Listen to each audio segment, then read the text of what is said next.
In this video, I'm going to show you the easy way to make a histogram.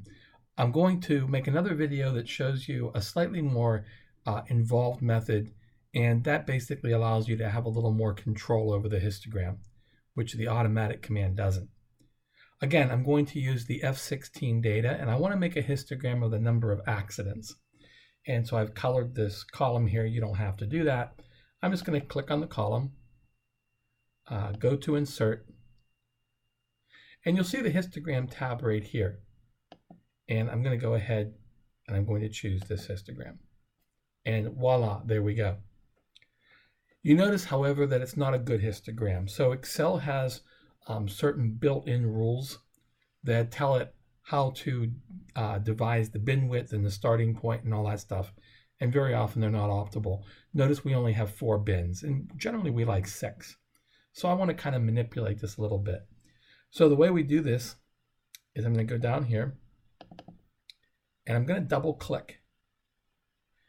I'm going to double click on the numbers on the horizontal axis. And you'll see this thing called axis options. And what I'm going to do, remember our data set went from 0 to 24. So I'm going to go ahead and say, let's put 6 bins in here. Oops. And there we go.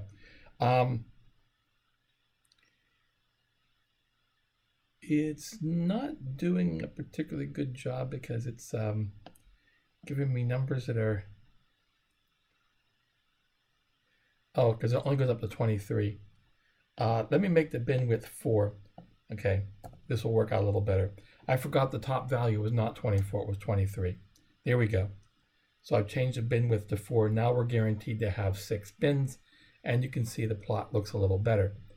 One thing to kind of be aware of, notice that, and this is a fine point, but notice how the intervals are specified. So this is an open interval and this is a closed interval. So this says that in this interval, we're counting the number of accidents from 9 to 12. 8's not included. Okay.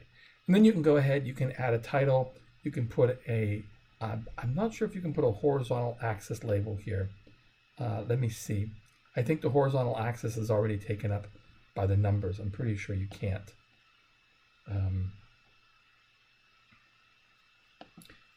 Oh, you can. Okay, good. I wasn't sure. Okay, so I can put number of accidents down here.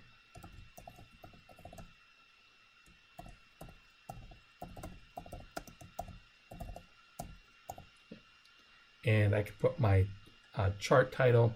I can put a y-axis in here also.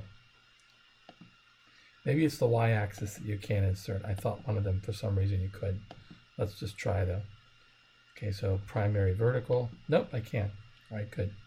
So I'm going to call this frequency or counts. Okay.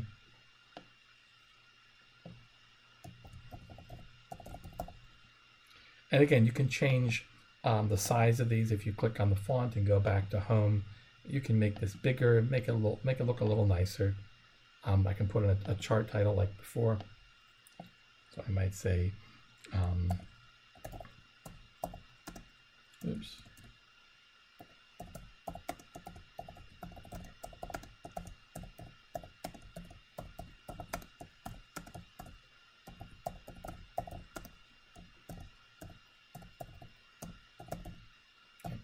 And now a person looks at this and they can understand exactly what they're looking at.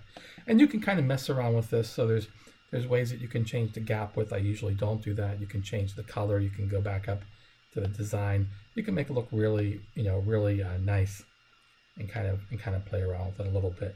Notice this is a little nicer. It's nice to be able to see the actual bin lines and things like this. So, all right. So that's a simple way to make a, but notice when you did this, I'm going to have to re-add a horizontal axis. So when you change the style, it takes off some things. It goes back to the basic plot.